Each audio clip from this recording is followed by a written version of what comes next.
Bom dia para todos vocês, meus amores.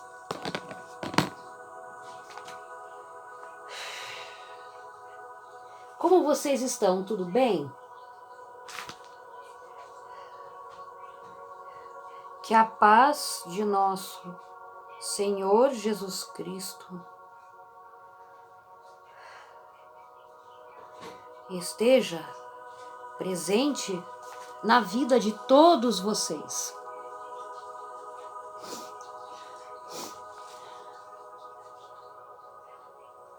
Antes de começar esse vídeo, que eu vou falar sobre o Espiritismo, porque o Espiritismo existe. Vamos fazer uma breve oração para atrair a presença dos nossos mentores espirituais. Pai nosso que estais no céu, santificado venha a nós ao vosso reino. Seja feita a vossa vontade, assim na terra como no céu. O pão nosso de cada dia nos dai hoje, perdoai as nossas ofensas, assim como nós perdoamos a quem nos tem ofendido, e não nos deixeis cair em tentação, mas livrai-nos do mal. Amém.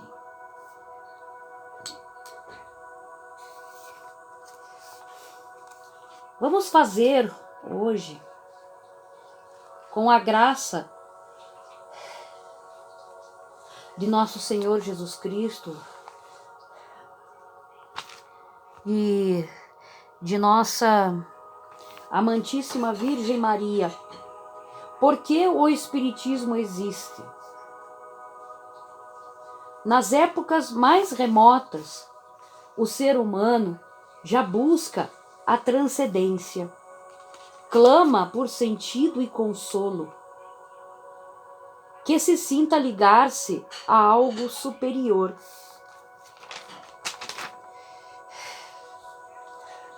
Vocês sabem o que é transcendência, amigos queridos?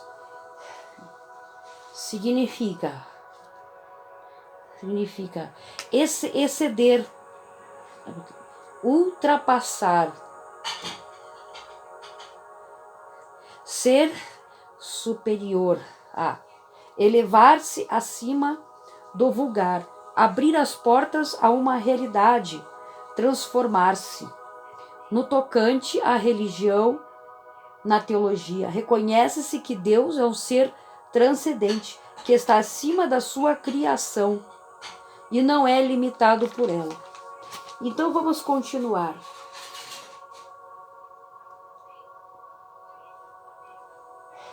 Antes de saber, o ser humano sente e procura por Deus. Assim desenvolve-se as religiões primitivas, há dezenas de milênios. Íamos aos fundos das cavernas para iniciações espirituais.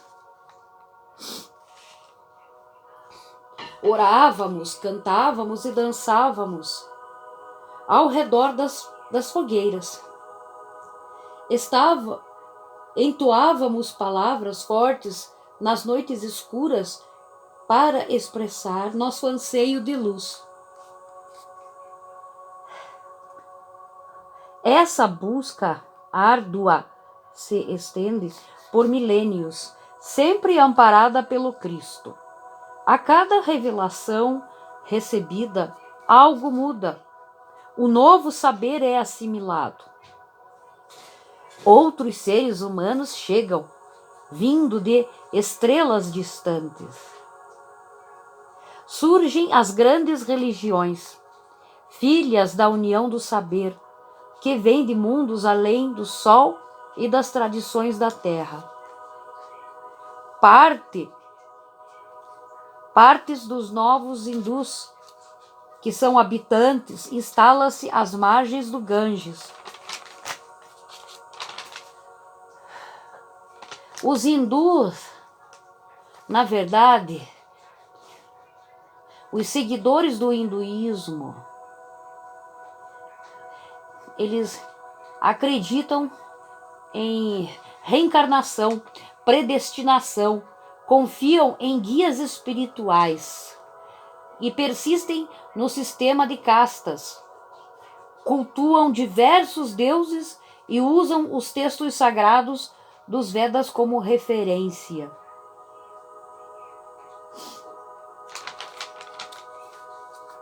Então, parte dos novos hindus que habitantes instala-se às margens do Ganges, rio Ganges. Nasce a filosofia e a religião organizada. Os Vedas e Upanishads registram a sabedoria que o Cristo esperava a este povo, a este povo.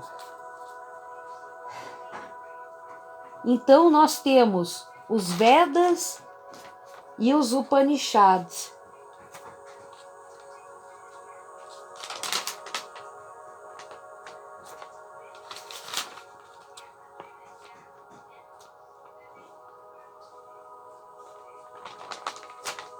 O que são os Vedas? Os Vedas, eles são a primeira literatura do mundo em absoluto. Antes deles não existiam outros livros. Como poucos sabem, foram postos por escrito muito antes da existência de civilizações, como a Mesopotâmia, o Egito, a Grécia e a China. São mais antigos manuscritos da Terra, contêm todos os aspectos da vida. Considerados a mais elevada autoridade filosófica do homem. O tempo não alterou a validade dos ensinamentos contidos nos Vedas. A matemática, as leis da física e física quântica, a medicina, a arquitetura, a yoga, as artes, a música e outros conhecimentos estão codificados nestes textos. Eles têm 3 níveis de realidade, que é a matéria, que é o experimentar, as energias do cosmos, ou a matéria sutil, e a espiritualidade, que é o absoluto e não material. Certo, meus queridos? Antes da escrita, os mantras, os versos védicos eram tradição verbal. Os primeiros livros, eles são 4. O Rig Veda, o Yajur Veda,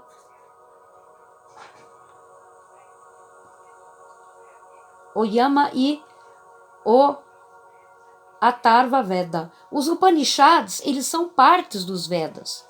São textos sânscritos antigos contendo alguns dos conceitos filosóficos centrais e ideias do hinduísmo.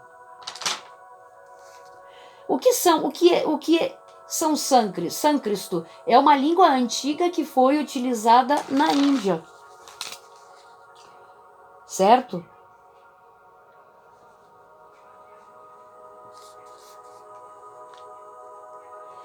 Então, como eu estava falando, esta busca árdua se estende por milênios, sempre amparada por Cristo. Certo? Parte dos novos hindus que eram habitantes instala-se às margens do Ganges. Nasce a filosofia e a religião organizada. Como eu falei, os Vedas e os Upanishads. Eles registram a sabedoria que o Cristo esperava a este povo. O sânscrito era a língua dos arianos. Torna-se a mãe das línguas atuais do Ocidente. Os egípcios, o mais nobre povo que migrou para o nosso mundo, devotam suas vidas ao bem e à verdade. Eles têm consciência de sua origem distante. Eles trabalharam abnegadamente para regressar à pátria perdida.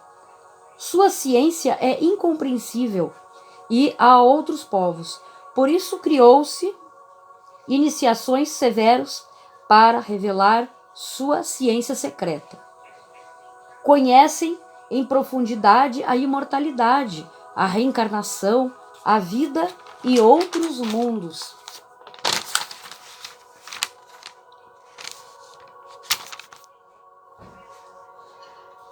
A vida em outros mundos.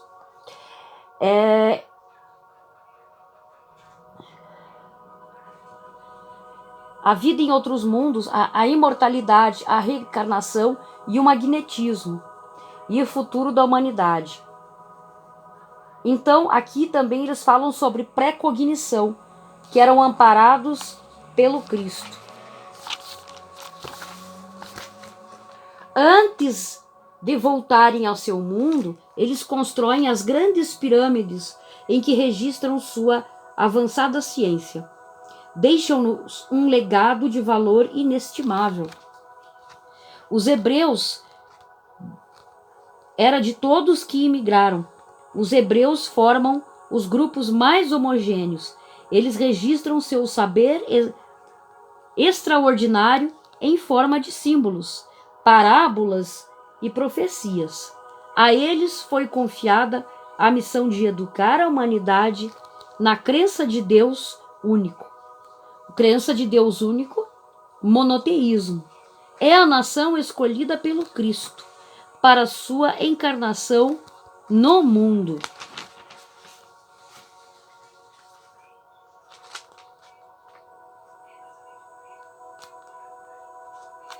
Então, gente, o que vocês entendem por filosofia? A filosofia, ela procura estudar a essência da humanidade e a realidade em que vivemos.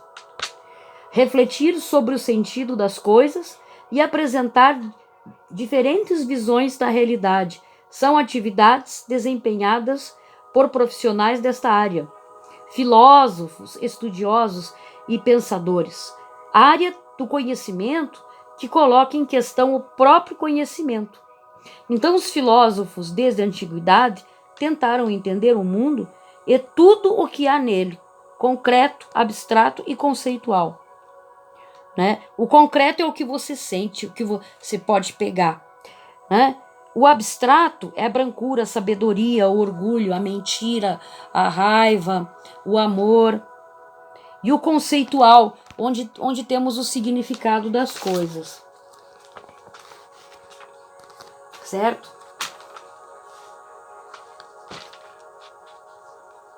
Temos mais um significado que eu quero passar aqui para vocês. Migrar é quando você muda periodicamente de lugar, região, país. E quando eu falo em magnetismo, é o fenômeno físico de atração entre metais e ímãs. Mas também a gente entende por magnetismo o processo de atração. Quando duas pessoas... aquele processo de atração, de magnetismo, quando coisas estão se atraindo, quando pessoas têm o poder de se atrair uma pela outra também, a gente pode colocar o nome de magnetismo. Pré-cognição, como eu falei, é uma percepção extrasensorial, sabe? No qual o indivíduo percebe uma informação sobre um futuro local ou evento antes dele acontecer. É como uma previsão, né? Ele percebe uma informação sobre um futuro local, um evento antes dele acontecer. Certo?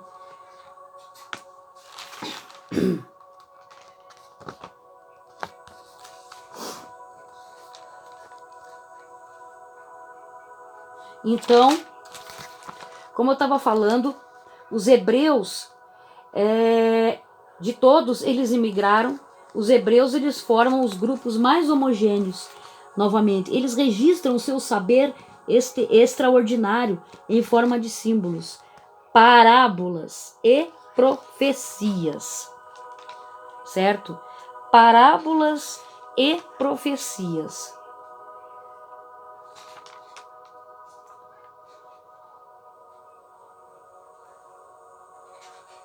Quero passar mais alguma coisa para vocês aqui, tá, gente?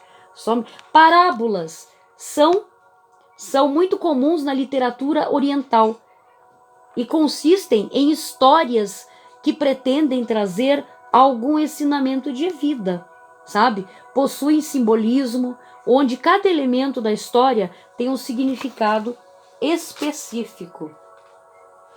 Então, os hebreus de todos que imigraram, seu saber extraordinário,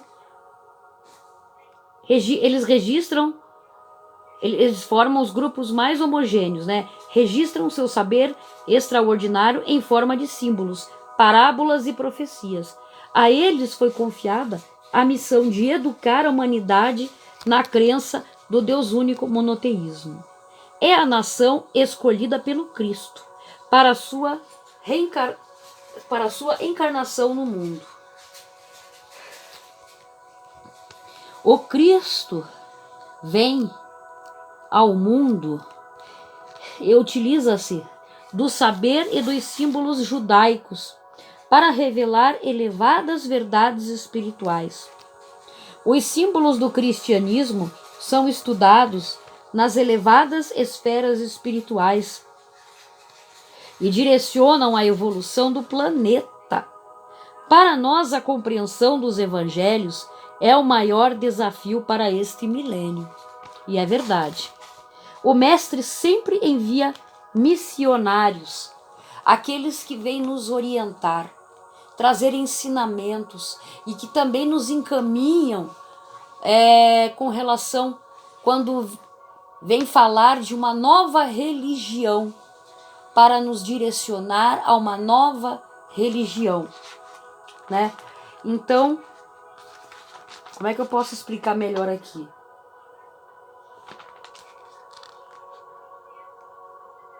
Os missionários, eles assumem a incumbência de realizar tarefas e promover sua concretização. Eles se dedicam a pregar uma religião, catequizar e a converter alguém à sua fé. Certo? O Mestre sempre envia missionários para amparar a todos. Nem o povo humano jamais será esquecido. O ensino é adaptado aos costumes e aos hábitos dos homens, mas a revelação origina-se da sabedoria superior do Cristo. As elevadas obras de arte são religiosas, como nós temos aqui, deixa eu só ver uma aqui, arquitetura. Arquitetura é aquela que representa a arte, o design, a estética, a construção e a engenharia, que tem a boa visão espacial, sensibilidade para combinar nos materiais, preocupação com o conforto e a praticidade do ambiente. A pintura, a música, a escultura, a literatura, elas nascem do impulso religioso. As catedrais góticas. O que são góticos? São coisas diferentes, distintas e excêntricas. Variedades de influências, por exemplo, variedades de influências musicais entre o final de 1960 e 1979. Pessoas que gostam de coisas góticas e diferentes e ao mesmo tempo estranhas, né? Excêntricas, né? Então, as elevadas obras de artes são religiosas. A arquitetura, a pintura, a música, a escultura, literatura nascem do impulso religioso. As catedrais góticas, que são excêntricas, né, em sua austeridade. Austeridade significa severo, grosseiro, né, que tem um certo rigor e disciplina, certo? Então aqui, as catedrais góticas em sua austeridade e grandeza. A escultura de Michelangelo, a pintura de Delacroix, que imortaliza com sua precisão e harmonia. O momento em que a vítima é levantada pela caridade, a Bíblia, que ensina a sabedoria e funda a literatura ocidental. A nona sintonia de Beethoven, que impulsiona a libertação e a alegria. são filhas da verdadeira religião. Temos hoje um patrimônio de beleza espiritual inimaginável, fruto de milênios de buscas, experiências acumuladas e reflexões continuadas. Porém, morremos à míngua, desnutridos espiritualmente. Tempos de intensa escassez espiritual, em meio à abundância da sabedoria legada pelos milênios. Vivemos confusos, tristes, apressados e perdidos. A depressão, a solidão e o medo tornam-se parte significativa de nossas vidas. Não sabemos lutar pela verdadeira felicidade. Esquecemos de como criar o caminho da vida. Mas isso é verdade, não é? Gente, porque hoje em dia, certo? O que acontece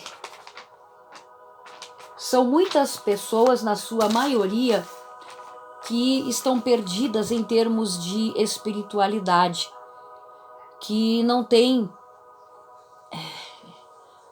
um objetivo, não sabem onde buscar o conhecimento, o verdadeiro amor de Cristo, que não tem como preencher o seu coração, que tem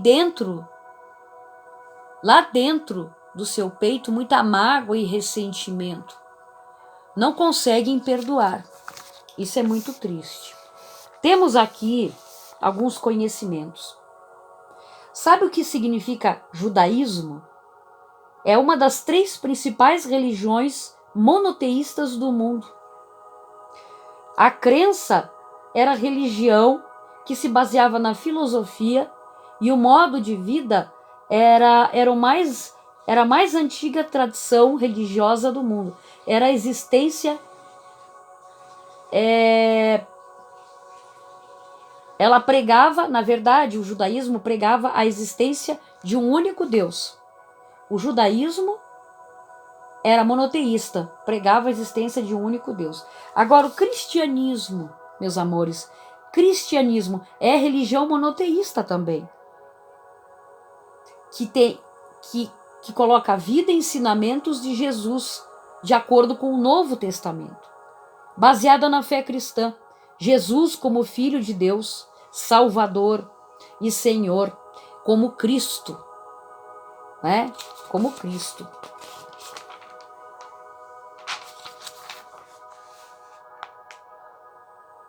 Certo? Então a gente tem que buscar. Nós temos sempre que buscar o conhecimento